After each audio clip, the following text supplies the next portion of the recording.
President Trump is making good on his promise to dismantle the failing Department of Education, slashing bureaucracy, cutting wasteful spending, and returning power to states, parents, and local communities.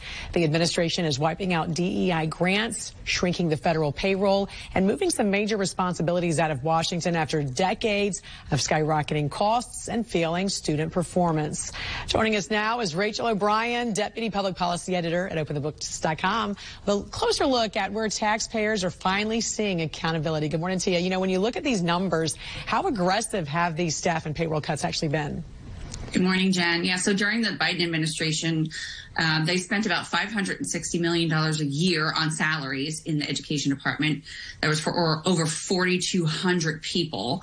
And so the department did shrink last year by about 1/3. They spent $391 million on 2,670 staffers. So it's 1,500 fewer people. It's about a 36% cut. And the administration not just cutting staff, right? They're going after years of government waste. So what spending cuts really jumped out to you?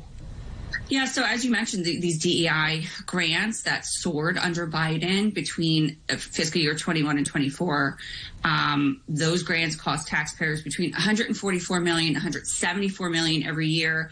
So Trump did take an aggressive anti-DEI stance. We did see some of that spending continue. So $62 million last year, a significant decrease.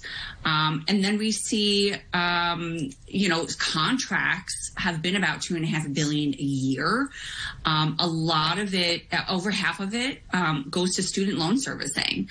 And so the Trump administration has said that the education department is not a bank and is spinning off this service to the Treasury. So we should see that money going to the Treasury Department.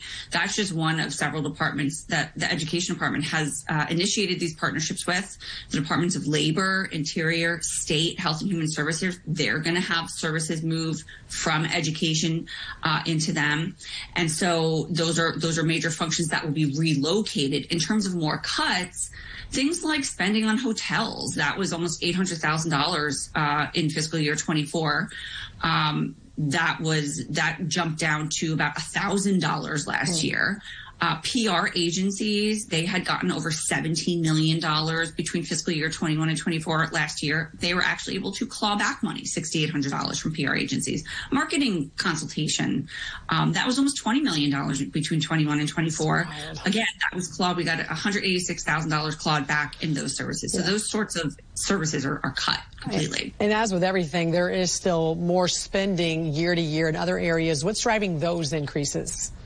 Yeah, so we did see an increase. It went from $92 billion to $96 billion between 24 and 25, right? This is largely due to an increase in Pell Grants. So Pell Grants sort of exploded. The FAFSA Simplification Act of 2021 that baked in new Pell Grant spending.